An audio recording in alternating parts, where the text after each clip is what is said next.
Τηρώντας το έθιμο για πρώτη χρονιά, ο Σύλλογος Δρομέων Υγείας Ηρακλείου έκοψε την πρωτοχρονιάτικη πίτα του μέσα σε κλίμα αισιοδοξίας για το μέλλον, με τα μέλη του Συλλόγου να μοιράζουν ευχές για ένα ακόμα πιο δημιουργικό και επικοδομητικό έτος. Θέλουμε να ευχηθούμε σε όλο τον κόσμο χρόνια πολλά, καλή χρονιά, με υγεία πάνω απ' όλα.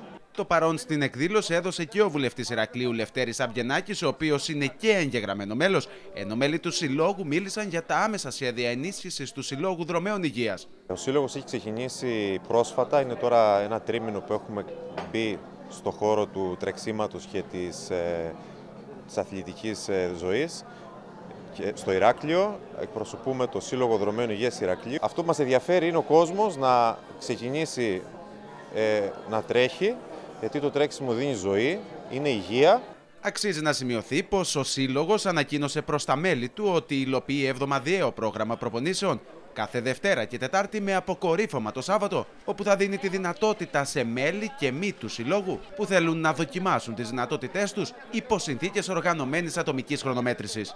Κάθε Σάββατο και θα είναι μια χρονομετρημένη προπόνηση, από εμάς χρονομετρημένη η προπόνηση, και η οποία θα γίνεται κάθε Σάββατο σε προκαθορισμένη διαδρομή και απόσταση. Τα αποτελέσματα κτλ. Θα ανακοινώνονται στο διαδίκτυο και στη σελίδα του Συλλόγου μας. Η εκδήλωση έγινε σε γνωστό καφέ στο ενετικό λιμάνι του Ηρακλείου, ενώ οι δρομείς, χωρίς να χάνουν στιγμή, πέρασαν με το δεξί την εκκίνηση, πραγματοποιώντας το πρώτο ομαδικό τρέξιμο της χρονιάς με την καθοδήγηση των προπονητών του Συλλόγου στο φρούριο του Κούλε. Ο Σύλλογος απευθύνεται σε όλο τον κόσμο και σε αθλητές, αλλά και σε κόσμο ο οποίος είτε ερασιτεχνικά ασχολείται με το τρέξιμο, είτε δεν έχει ασχοληθεί ποτέ.